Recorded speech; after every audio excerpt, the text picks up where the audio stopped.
सुना था कि कराची ज़ू को बहुत ज़्यादा अपडेट कर दिया है। सो बस घर के बच्चों के साथ we decided to visit Karachi zoo on working day. सबसे पहले हम पहुंचे फ़िश हाउस में। बचपन से ही नो डाउट मुझे फ़िश हाउस दो रीज़न्स की वजह से बहुत पसंद था। नंबर वन कि बहुत ज़्यादा साफ़ सुथरी जगह है, और दूसरा ये कि इसका टिकट नहीं होता। बट अनफॉर्चुनेटली इस दफ़ा पहुँचे तो पता चला उन्होंने इसका भी टिकट रख दिया है।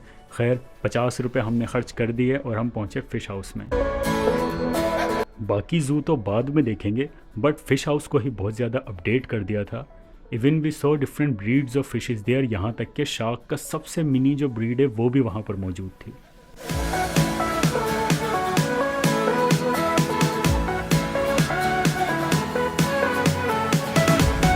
बचपन में एक नीमू मछली वाले कार्टून बड़े फेमस थे, और मैं जब भी फ़िश हाउस जाता था तो I always use to go there to see that नीमू मछली। बट इस दफ़ा सब फिशेस नज़र आई, बट वो नहीं थी।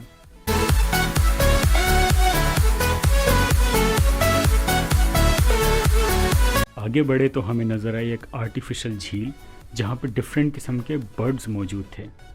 There were different kinds of ducks, pelicans, और एक टांग पे सज़ा में खड़े हुए इन सारस को देखकर तो मुझे मेरे स्कूल के स्टूडेंट्स याद आ गए। खैर वहाँ मुख्तलिफ़ किस्म के परिंदे मौजूद थे, बट हमारी शेरनी को पता है कौन सा परिंदा अच्छा लगा, एक कौवा। एंड शी वॉज लाइक कि इसको घर लेके जाना है।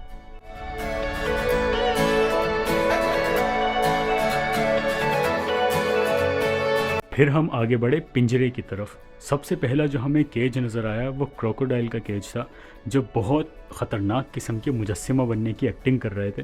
पर जैसे ही कुछ खाने का उनको डाला जाता तो एकदम से वो अपनी औकात दिखा देते।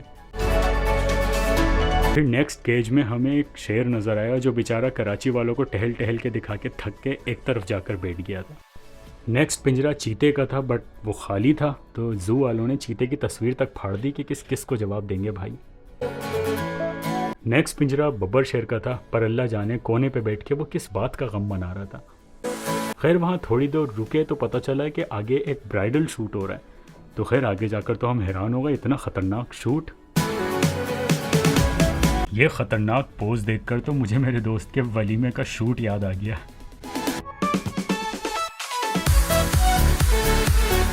आगे मुझे पाकिस्तानी बब्बर शेर का पिंजरा नज़र आया, जो पाकिस्तानी अवाम की तरह कोने पे लेटा हुआ सो रहा था। पहले तो मैं समझा शायद ये मरा हुआ है, पर फिर उसने अपनी गर्दन हिलाकर अपने ज़िंदा होने का मुझे सबूत दे दिया। खैर थोड़ा सा आगे बढ़े तो एक बच्ची की आवाज़ आई कि मम्मा यहाँ रेस हो रही है।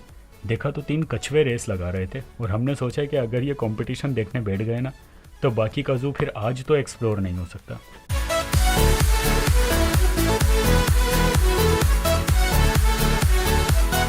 नेक्स्ट पिंजरे में हमें नज़र आया लेमर।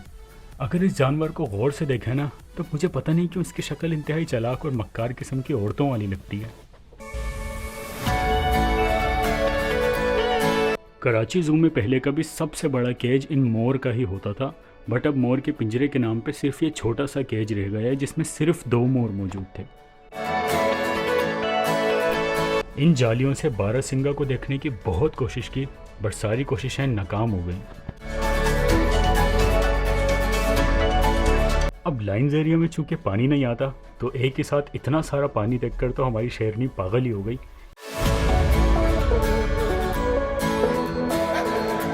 कराची ज़ू में एनिमल एडवेंचर मिनी ज़ू के नाम से एक अलग पोर्शन मौजूद है, तो हमने सोचा कि क्यों ना इसको भी एक्सप्लोर करें।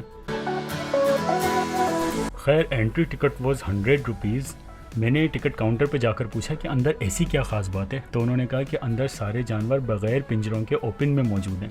तो ये सुन के हम तो बड़ा एक्साइटेड हुए।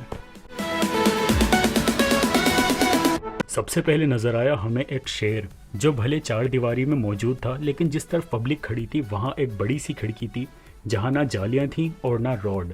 बट वहाँ पे हिफाजत के लिए सिर्फ एक सिक्योरिटी गार्ड बैठा हुआ था, जिसके हाथ में डंडा था कि अगर शेर पब्लिक की तरफ आया तो उसको भगाया जाएगा। फिर हमें पिंजरे में मंकी की ये एक अजीब सी ब्रीड नज़र आई। आई डोंट नो इसका नाम क्या है, अजीब ज़रूर था, बट ये था बड़ा क्यूट, और ऐसा लग रहा था जैसे ये कराची की आवाम को देखकर ख़ुद बेचारा डर रहा है कि ये कौन सी मखलूक है भाई। अगर आपको इस ब्रीड का नाम मालूम है तो मुझे भी ज़रूर बताइएगा।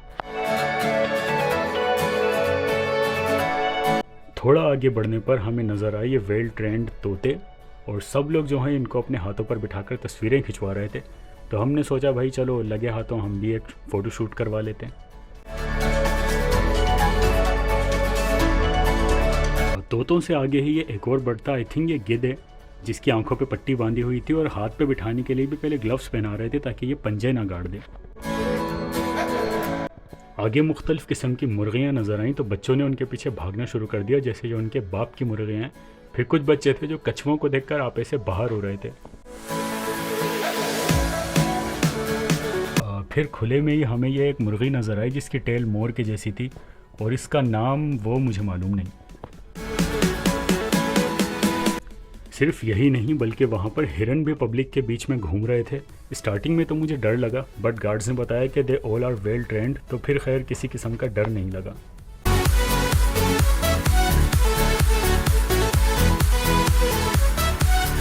और यकीन माने मज़ा तो उस वक्त आया जब गार्ड ने ऑस्ट्रिच का पिंजरा खोला और वो बिजली की स्पीड से पब्लिक के बीच में भागा।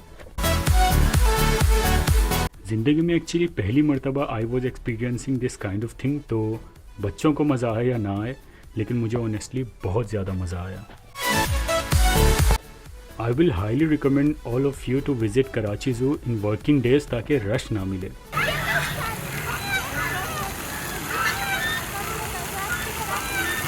आया तो था मैं कराची ज़ू में एनिमल्स देखने के लिए, लेकिन यहाँ तो भाई मेरे ही कुछ दोस्तों से मुलाकात हो गई। सबसे पहले मुझे नज़र आया मेरा वो दोस्त जिसको हर महीने सच्ची मोहब्बत हो जाती है, और फिर गैदरिंग में बैठ के वो ऐसे ही एक तरफ मुंह करके बैठा होता है, जिसको बोलते कुछ है और सुनता कुछ है।